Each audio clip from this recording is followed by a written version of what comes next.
So good morning everyone, welcome back in aspirant pass classes. आज है 19 फरवरी और 19 फरवरी से बनने वाले सभी इंपॉर्टेंट करंट अफेयर का विथ स्टैटिक हम लोग इस वीडियो में डिस्कशन करेंगे। तो बिना वक्त को गंवाए हुए चलिए देखते हैं कि पहला क्वेश्चन क्या है हमारे बीच में। किस कंपनी ने भारत और अमेरिका के बीच समुद्र में 50,000 किलोमीटर केबल बिछाने की घोषणा की है? तो ये किया गया है मेटा के द्वारा, यानी कि ऑप्शन सी इसका राइट आंसर होगा। मेटा ने 50 किलोमीटर केबल बिछाने की घोषणा की है। फेसबुक, इंस्टाग्राम और व्हाट्सएप के स्वामित्व वाली कंपनी मेटा ने भारत और अमेरिका के बीच डिजिटल संपर्क बढ़ाने हेतु समुद्र में 50,000 किलोमीटर केबल बिछाने की घोषणा की है। इस परियोजना को वाटरवर्थ नाम दिया गया है। तो ये वाटरवर्थ जो नाम है बहुत इम्पॉर्टेंट है, क्योंकि ऐसा पूछ सकता है कि इस परियोजना का नाम क्या है। तो वाटरवर्थ नाम है। वाटरवर्थ परियोजना में क्या है कि 50 किलोमीटर का केबल बिछाने की इंडिया और अमेरिका के बीच ऐसा समझौता है। तो मेटा के अनुसार दुनिया की इस सबसे लंबी समुद्री केबल परियोजना का लाभ ब्राज़ील, दक्षिण अफ्रीका और कुछ अन्य प्रमुख क्षेत्रों को भी मिलेगा। दूसरा क्वेश्चन है कि 8वां हिंद महासागर सम्मेलन 2025 का आयोजन कहाँ किया गया है? तो ये किया गया है ओमान के मस्कट में, यानी कि ऑप्शन सी इसका राइट आंसर होगा। ओमान के मस्कट में 8वां हिंद महासागर सम्मेलन 2025 का आयोजन किया गया है।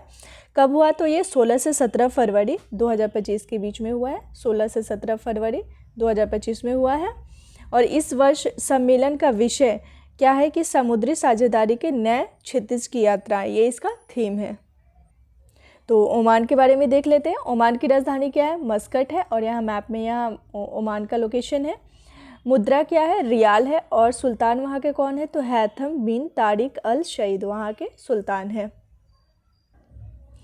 कुछ इवेंट और समिट है जिसको एक बार देख लेते हैं कि ओलंपिक एंड पैरालंपिक कहाँ हुआ था? पेरिस में हुआ था।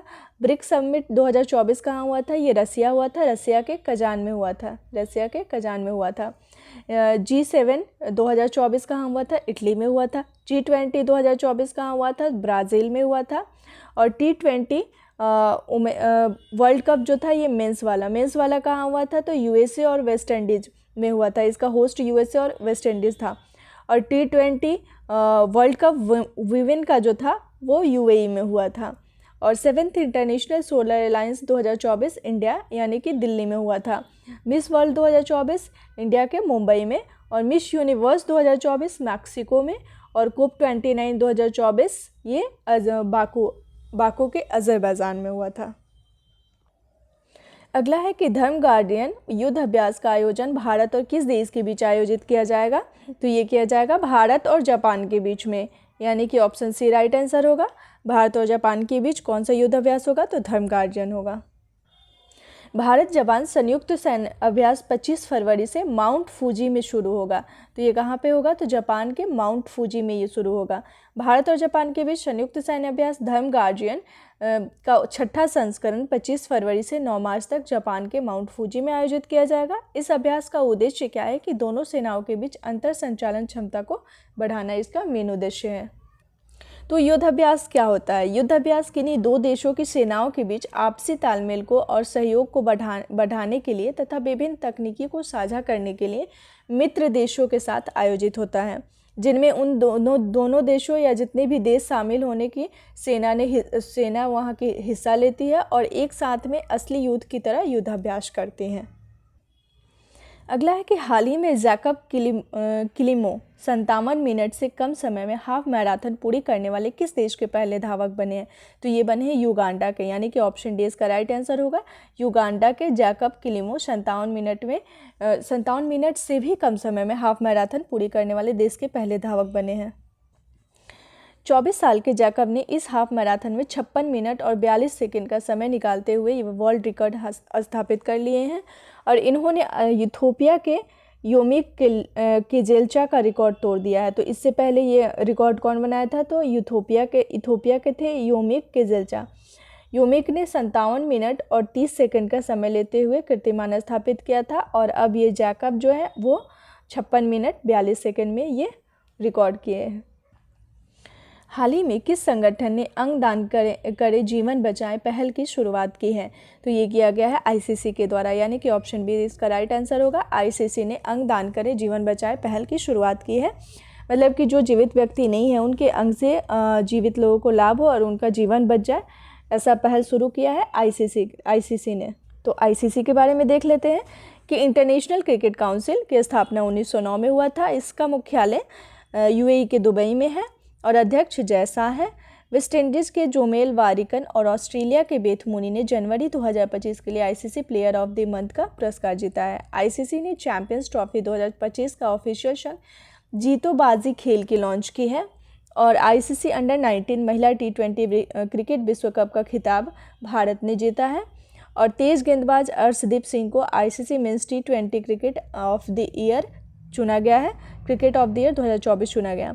भारत के तेज गेंदबाज जसप्रीत बुमराह 2024 के लिए ICC men's cricket of the year चुने गए हैं। आईसीसी के हॉल ऑफ फेम में शामिल होने वाली पहली भारतीय महिला जो है ये है Diana Edulji. Men's T20 World Cup का होस्ट कौन था? तो यूएसए और वेस्ट इंडीज़ थे और इसके विनर इंडिया था। वनडे अंतर्राष्ट्रीय में 6000 रन पूरे करने वाले सबसे तेज़ खिलाड़ी कौन बने हैं? ये बने हैं बाबर आजम, यानी कि ऑप्शन बी इसका राइट आंसर होगा। बाबर आजम ने विराट कोहली का रिकॉर्ड तोड़ते हुए 6000 रन पूरा करने वाले सबसे तेज़ खिलाड़ी बन गए हैं। पाकिस्तान के स्टार बल्लेबाज बाबर आजम ने वनडे अंतर्राष्ट्रीय में 6000 रन पूरा करने वाले सबसे तेज़ खिलाड़ी बनने का रिकॉर्ड अपने नाम कर लिया है। बाबर आजम ने केवल 123 पारियों में यह मील का पत्थर हासिल किया है, जिससे कि वह साउथ अफ्रीका के बल्लेबाज आमला के रिकॉर्ड की बराबरी कर चुके हैं। आमला ने भी 123 पारियों में 6000 वनडे रन पूरे किए थे। मैसाचुसेट्स के गवर्नर मौरा हेली द्वारा किस भारतीय को गवर्नर प्रशस्ति पत्र से सम्मानित किया गया है? तो इन्हें नीता अंबानी को, मुकेश अंबानी की वाइफ नीता अंबानी है, उन्हीं को किया गया, यानी कि ऑप्शन डी इसका राइट आंसर होगा।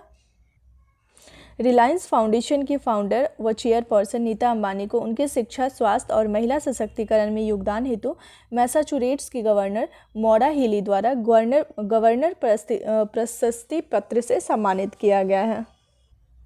और अभी हाल ही में पेरिस ओलंपिक में इंडिया हाउस का उद्घाटन भी इन्हीं के द्वारा किया गया था, यानी कि नीता अंबानी के द्वारा किया गया था, क्योंकि ये इंटरनेशनल ओलंपिक कमेटी के मेंबर है इसलिए।